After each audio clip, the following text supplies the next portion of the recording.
Hello and welcome to the Globetrottin ADs.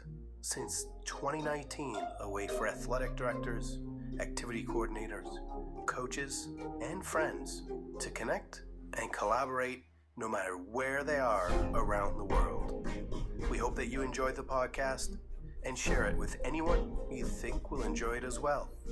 And now, let's get this episode started.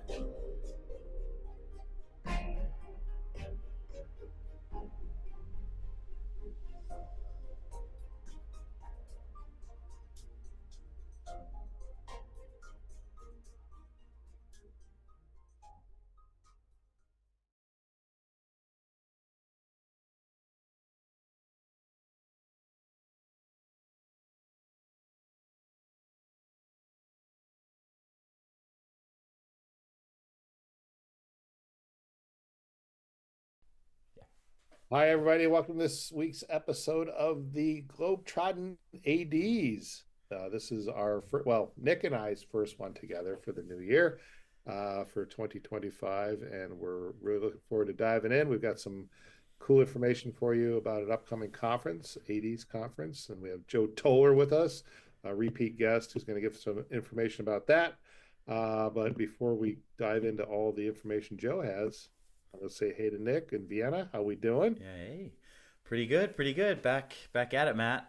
I missed you there for the last episode, but it's good. We got to get in a groove. Get back to the regular. It's hard. But was I on the road? I can't remember what happened. You were in holiday mode, holiday skiing, enjoying life. Yeah, but no, we're here. We're great. And you mentioned Joe. Joe was on last year, talking about the I3AC conference. So we'll talk about that again, 10th anniversary.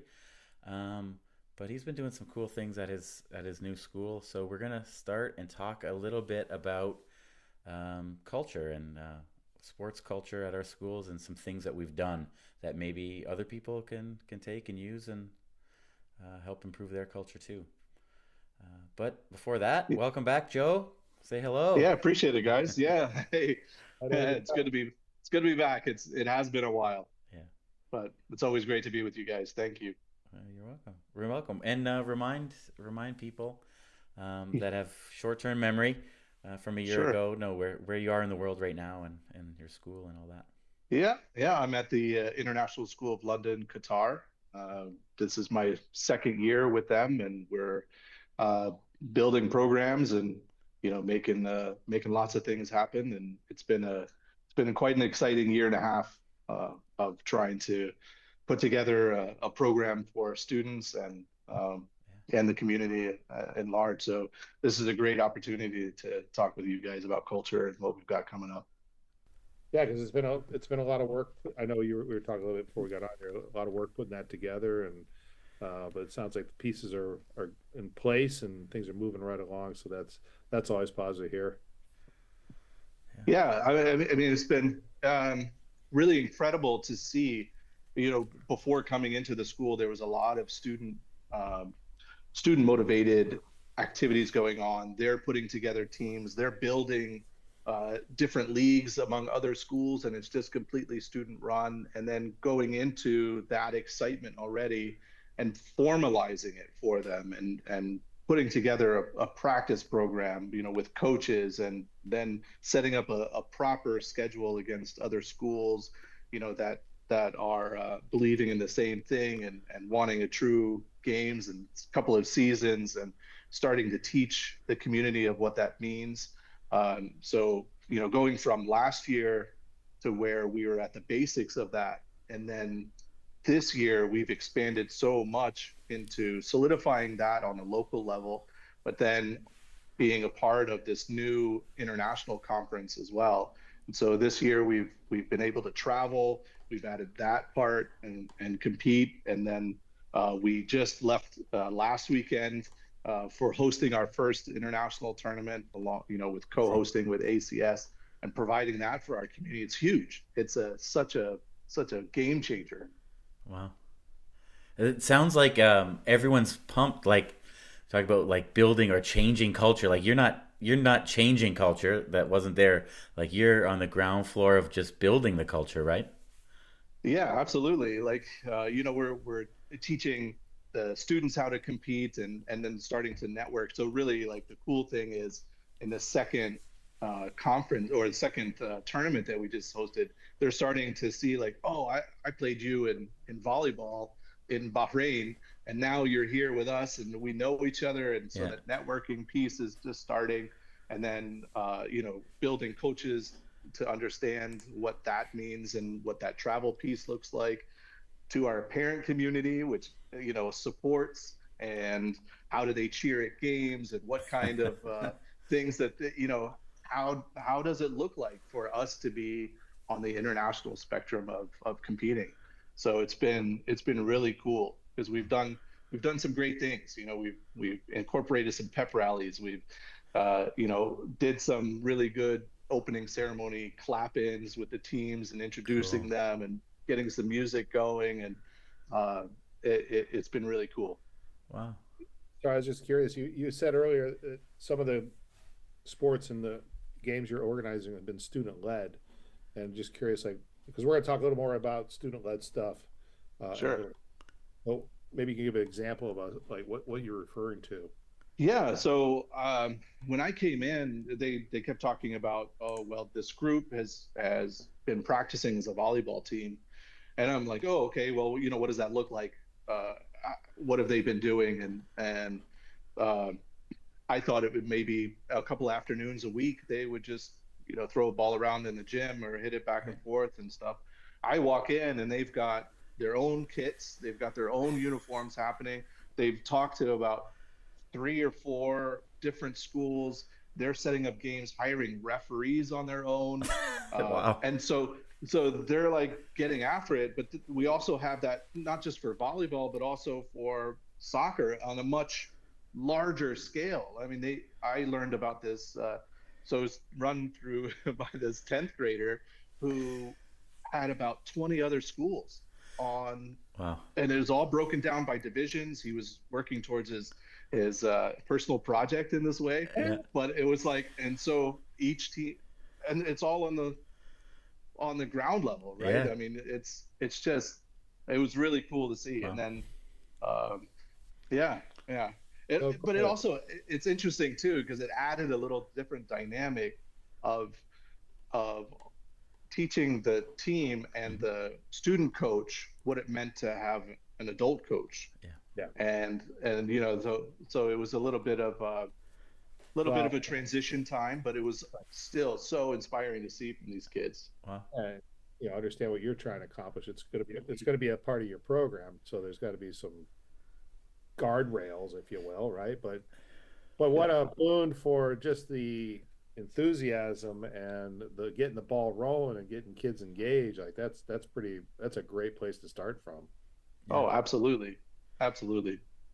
And like it gave me a base too of Yeah. understanding I've got a student community that's really interested in not just being a part of a program but also coaching, Yeah. right? So we now have quite a larger, as it grows, student coaching program Yeah. that has just been kind of like, hey, come on board and Right. let's start getting this together. And it's really grown. So from maybe 4 or 5 student coaches to now we've got about 9, 10 per season, and they're Yeah. they're rocking it. Yeah. Wow. That's pretty cool. Well, once you get all Yeah. that done and sorted, then we'll could swoop in there and reap the benefit. No, I'm just teasing. Yeah. That's great. That's great.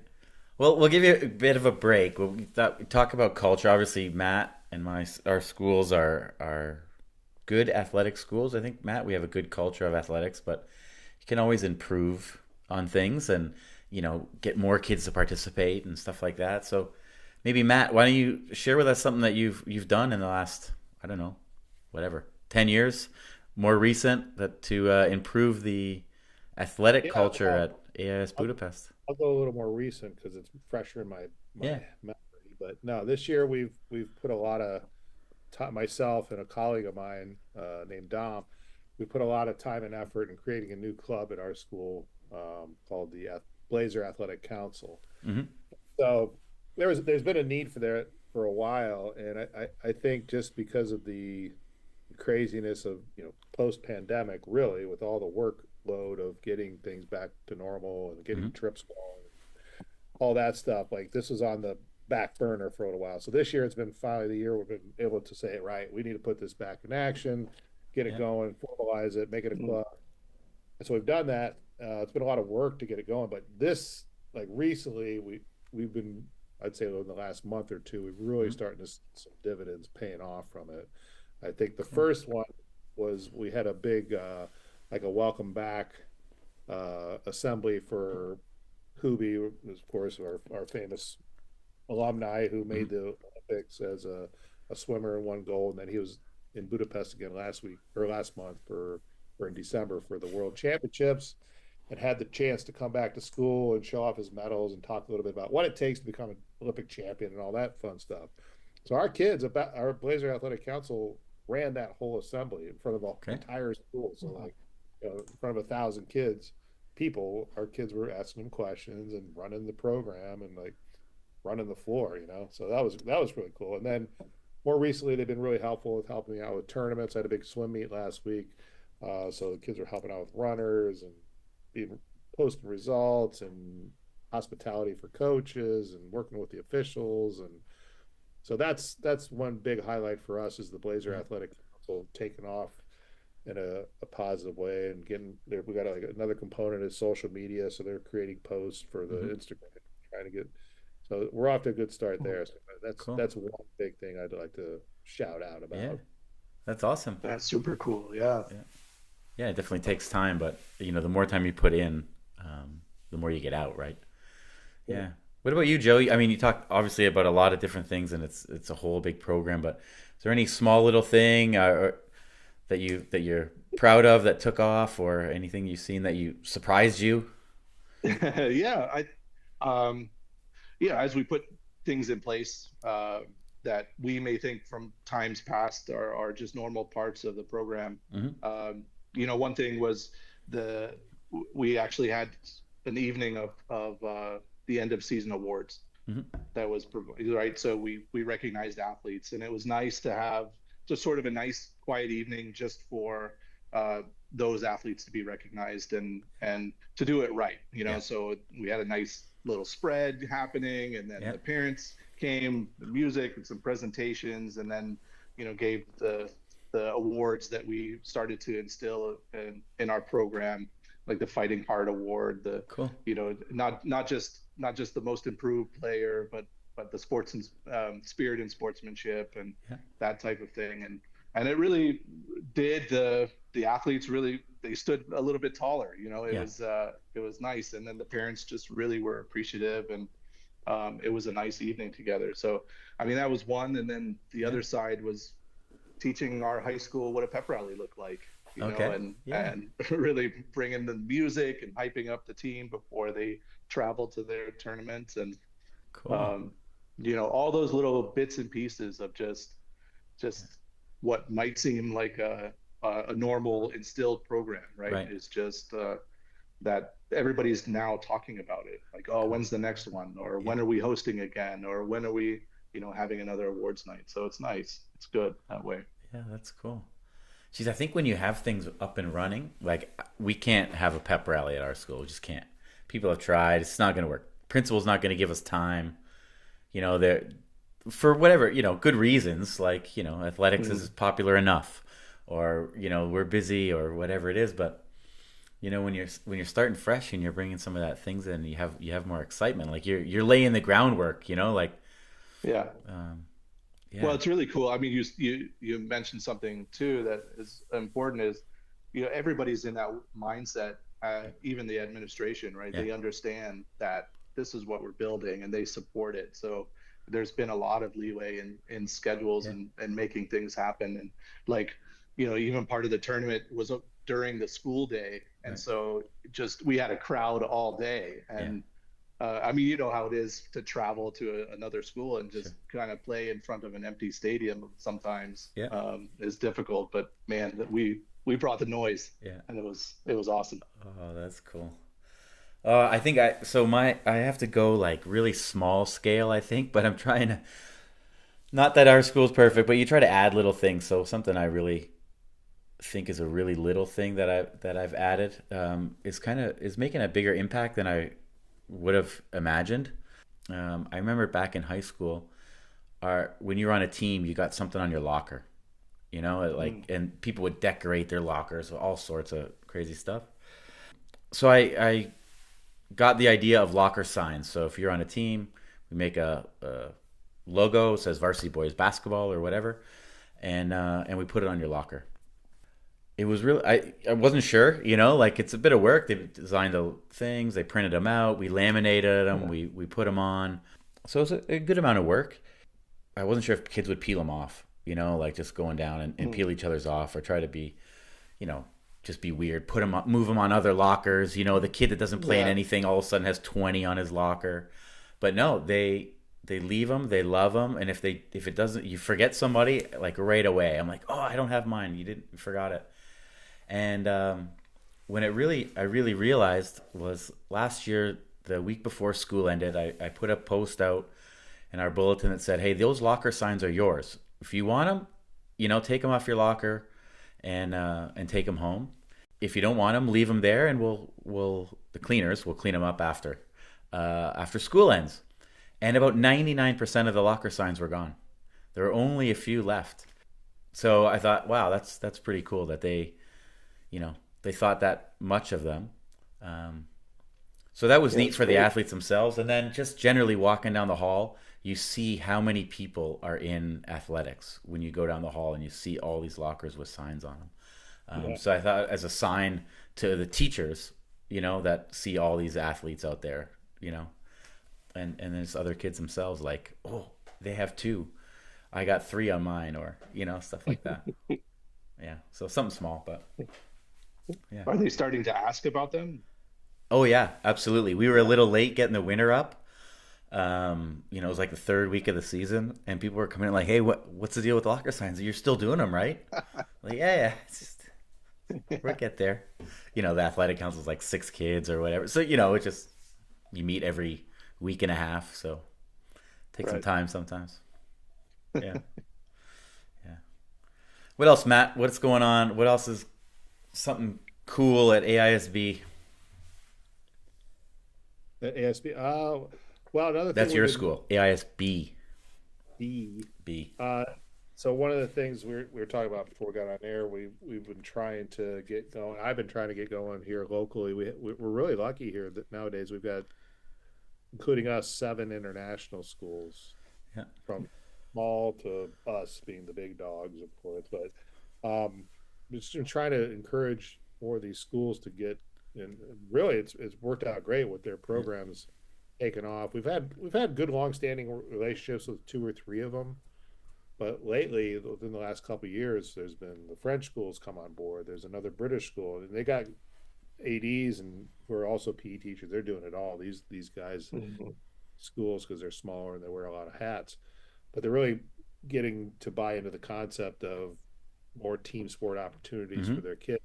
Wanting to organize like local tournaments within our little communities. So we've been starting this thing we call it the Budapest Cup, and we started out with volleyball. It was 2 years ago, just in middle school volleyball as a one-off, like, let's try this, and it was super popular. Then next year we did it for high school volleyball, and then we've got those in place. And then this year we've finally added basketball. So for middle school and high school, and they're not huge, but they're things you can do within a day or an afternoon or a morning.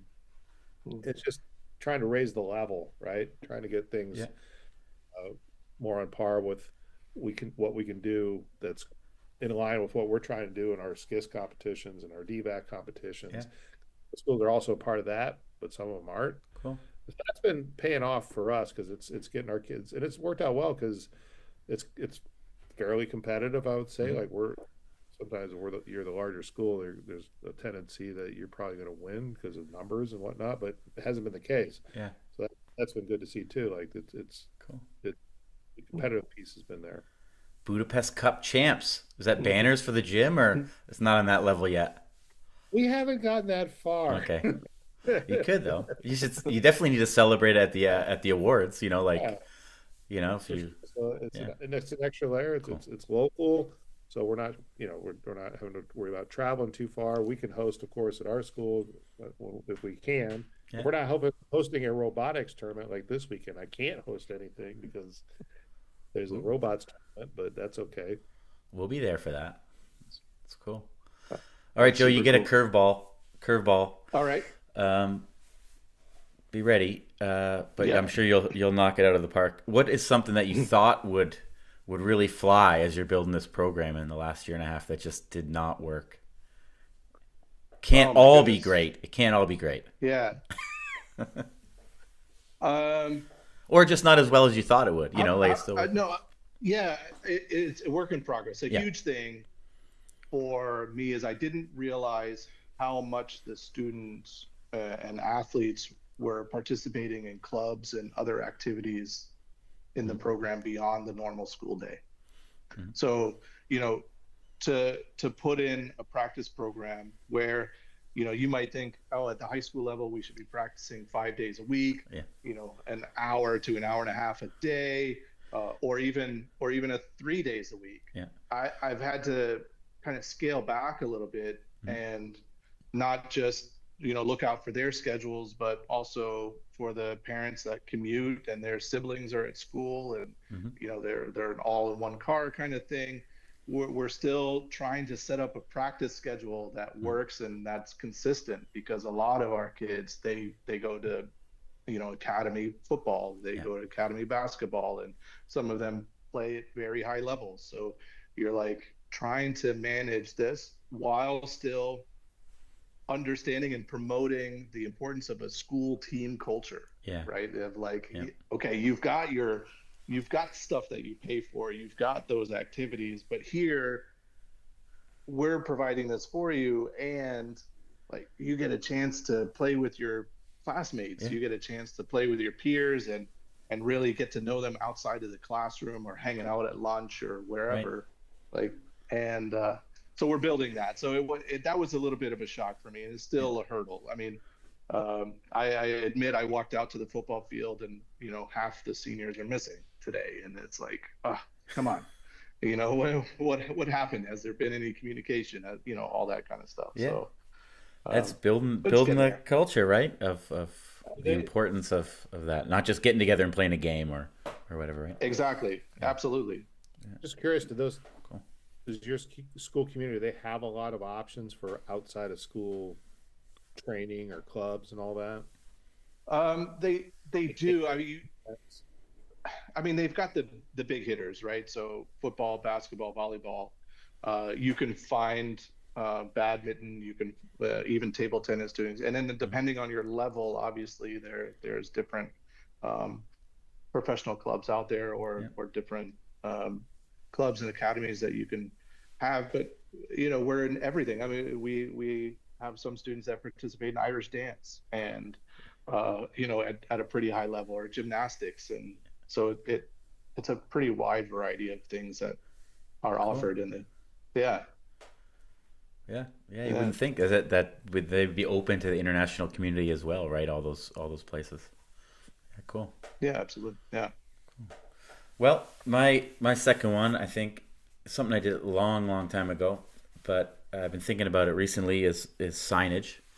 I try not to have open space and make people, when they walk into the gym or athletic area, make it feel different than the rest of the school, with signs and banners in the gym and trophies or info boards, all sorts of stuff. And I did it around, I don't know, maybe even 15 years ago. I started at our school. And why I've been thinking about it recently is we're getting a new gym, or at least we assume we are, groundbreaking in December. And one of the big parts is then, well, we can't move into like a gray place. When we move in there, we gotta have it like pop right from the beginning and make it, not just new and big, but like a new home, right? When you walk in, no one wants to live in a apartment with just a light string hanging down for months on end and boxes all over the place. You won't move in and be ready to go. You're not going for the minimalistic. Yeah, exactly.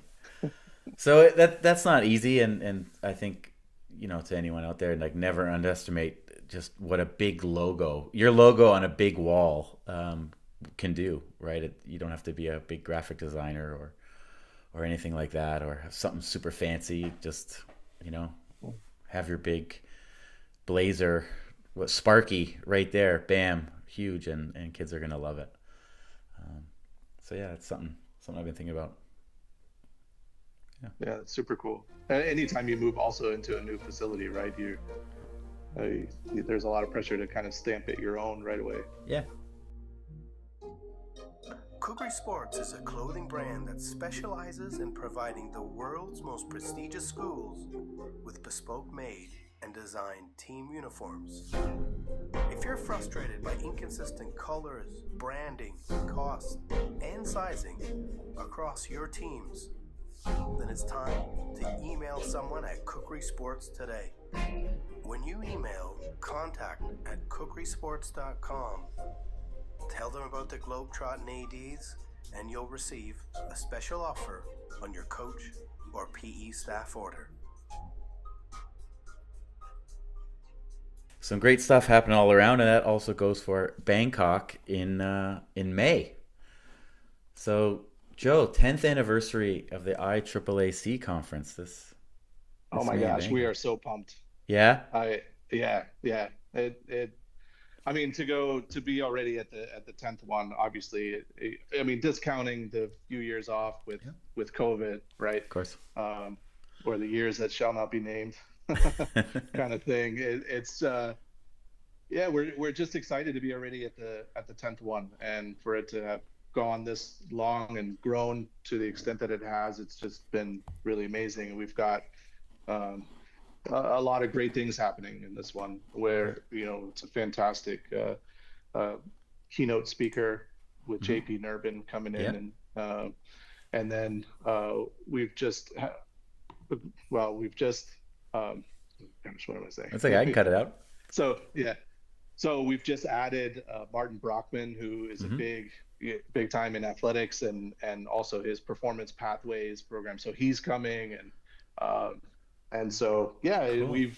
We're starting to get the advertising out, and we love to have everybody and come back and see new people, and obviously grow our family a little bit. And well, that's great. I mean, I think there's some more listeners out in that region after my trip in November. I think they're still listening, because obviously anyone closer than where I am should get there. Bangkok itself is pretty cool. But JP Nurbin was on the podcast last year. He's great. I'm sure that's where the connection is, right? From you've talked to him for a while, and absolutely. So actually, during COVID, I was given his contact because I did a little interview with him over Zoom, similar to this, to send out to my community when I was in Beirut. And so he was kind enough to do that, and we've kind of kept in touch. And then after last year's conference with Mike Avery, we just thought it'd be so awesome to have JP come in, and then I mean his culture, coaching culture, and following up. I mean, those are all fantastic books, and we wanted to have him. So it's awesome to have him come and hold a few sessions with us, and not just the keynote, but he's going to have a few of the sessions throughout the weekend. And it's going to be super cool. I heard there's going to be some LTCs on offer as well. That's right. I mean, we're always so excited to have that partnership and reach out and to see who can teach those classes, who's willing to come in, right? But it's a great addition. I mean, we're offering, so the dates of the conference are officially May 1 to 3. So May 1st is going to be our pre-conference, and there's a couple of options, right? We have the NIAAA courses, which are available. We're offering the 903, I think, and the 910. Okay. And so they're up for grabs, whoever might be interested in, and then we'll run some other sessions that are not paid for and can be available. And then the main conference on the second and third. So the second will be at the Sheridan, and then the third will be at NIST on Saturday, where it's a lot more of the Java likes, a lot more practical sessions. We'll still have some classroom sessions, but it's going to be pretty cool. Yeah, that is cool. And culture building, 10 different conferences out there. I'm sure there's a lot of people, and not just Kirby and you, but a lot of people that have been there almost all those years, right? Yeah, I mean, the great thing is like you see a lot of familiar places or faces. Excuse me. Sure. You see a lot of familiar faces that have come back, and there is what I've always appreciated for it's an impactful weekend. It's you hear voices from people who are in the field, who are in the same types of doing the same things and having the same mindsets and like learning really from each other. It's not something that you experience in at the athletic director scale. Right. Of course. Yeah. So we don't. The great thing is that we don't just focus on that either. It's all about coaching and the PE teachers and outdoor educators and the aquatic specialists as well. So it's bringing everybody around the table that you need around your table. Right. And, Cool. Well, last year was a bit, I don't want to say fast, but it was, the first one after COVID. It was smaller. This one you've had, I don't know, a year to plan. Does that help with the energy and why you're so excited to have this one? It does. I mean, you get a lot more, there's a lot, not just because of the planning process, but there's a lot of buildup of just like, okay, you're putting these pieces together. I mean, when we had that one last year, we sat around and there was whispers of it in November and December. We were kind of like, okay, we're doing it in January. Bam, we're putting it together, and it was a really big success in May. And then since then, it's like, all right, well, the excitement was already there for 25, and like, let's go ahead and start putting this together, and then to have JP on board, and then also like we reached out and got a partnership with Schools Buddy to help us out and make it even bigger and better for us, and so that's been really good. I do have to fix my statement though. Like we are for the IAAA courses, we're offering the 910 and the 904. So those are my wheelhouse. Why am I not there? I'm telling you, like we're missing you, man. You need to come. And on May 2nd and 3rd, I'll be coaching some varsity girls softball in Prague. Bangkok, Prague. It's tough. It's really tough. No, that would be great. 904, yeah. So 904 and 910, and I was just looking at the schedule. They've got some trusty personnel on hand. I saw Mike DeNeve. Yeah. Oh yeah. Turner, I'm sure. Yeah. I mean, Mike's been a part of coming to the conferences for years, and I think that's actually where I first met Mike way a long time ago. And I mean, 2014, 2015, I think. Cool. Yeah, super cool. No, that's great. Well, I mean, there's the website's easy, I3AC.com. It's right there. Register, check the whole schedule. I'm not totally full yet, but it's all there so you can see. That's a great part as well, right? If you're interested in presenting, or if you have something that's a part of your program that you want to have others know about, then there's a chance for you to submit the presenter form, and it can be from giving a full-blown presentation to job alike, or even just a roundtable discussion where we're just thinking together, and we're talking through some issues or problems or parts of the program, or even coaching techniques. It's all there for you. Oh, that's awesome.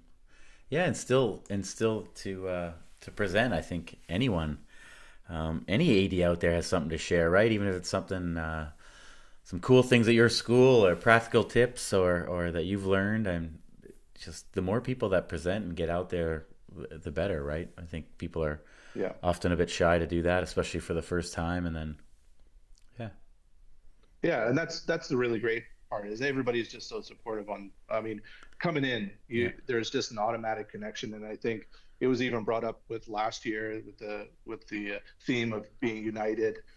By the end of it, it really was that we are a family, and everybody's together, and there was just a close knit group. Even though the numbers were somewhat larger, it just didn't feel that way. Right, like at mm-hmm. the end of the conference, everybody's name. You're networking, not just during the conference, but after the conference, and it's really really good to be a part of that. Yeah, yeah, that is cool. That's a cool thing about a smaller one. I just realized afterwards that there was a good friend of mine at the conference that I was at in November, and I didn't see her at all. There's just so many people, and there's different rooms, and you're all over, that I had no idea. But yeah, not with a smaller one, right? I mean, that's what we want, right? That's what we it's so important to hear, not just hear from everybody, but also to feel like you are being heard, and to be together in that, and learning together. You do lose a piece of that, of just that, you almost, the larger it is, the more anonymous you might feel. But no, we're really shooting for, we want to bring everybody together, and be each other, have the board that we're all trying to build, where we rely on each other no matter where you are in the world. Cool. Very cool. Oh, this is great. I'm glad to see, that this was resuscitated or has come back, because it was, I'd known for a while. One of these days I'll get there.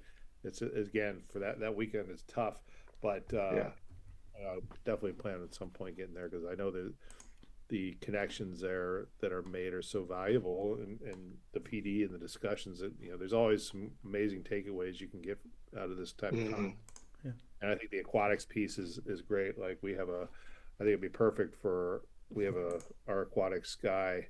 It's his second year full time in the job, and he's not had the chance. He's a local guy, and I think having the opportunity to go to an international school conference would be amazing for him. And I think he'd get a lot out of it for program development and expectations of running a solid program. I think the networking opportunities would be so good for him. So, definitely. I mean, send them along. We'd love to have them. I know that is a tough time of year. I remember the conference used to be in October, and that was a tough time of year. And then when we tried with May, it was like, oh, this is great. It's sort of towards the end of the year, and you're already thinking about what next year is going to look like. And that was an important piece for us too, of just like, oh, this is kind of cool. You can have that end of year resolution, but also then look forward and plan together for next year. But so bring them along, man. We'd love to have them. Big, tall Hungarian. He's about 6'5", former professional water polo player, all tatted up. Probably stick out, Sweet as pie. That's all I got. Well, he can also run an awesome water polo session. Oh, for sure. We would rock it. All right, Joe. Well, thanks a lot for that information, and let's keep spreading the good word. If you're out there and you got the opportunity, the time, and the means to get to Bangkok in early May, definitely head out and check out the I3AC conference. It'll be great. Yeah, thanks a lot, guys. Really appreciate it. All right, Joe. Well, we always like to conclude with a little intel about our guests' local environs. So tell us a little bit about where you're currently at. What's something cool to go there and check out? Oh man, Doha is so after the World Cup, man, it is really solidified its foothold into the sports world. So we've got actually the FIBA World Championships coming up in 2027 that everybody's getting ready for, and I think it's 27. I might need to check my sources, but it's no, the city's hopping. You can find anything and everything that you want here. It's a great place to visit. It's super safe. Now, this time of year, it's actually wonderful, and um, it averages about 21 degrees right now. It's fantastic. 2027 is right. August, September. Yeah. But it is interesting, like that seems like a long ways away, but obviously tickets are probably out and all, things being built and finished, right? So yeah, it's exciting. Yeah, the stories I hear about how fast it's gone up and how different it is even from 5 years ago is amazing. Yeah. Cool. Exciting region for sure. All right, Joe, thanks again. I know Matt thanked you, and that was great. And keep up the good work at your school and with the conference. Just keeping the culture growing. It's great. Yeah, definitely appreciate you guys. This has been another episode of the Globetrottin ADs. We hoped you enjoyed it. And until the next episode drops, head over to globetrottinads.com or visit us on Facebook, Twitter, or Instagram.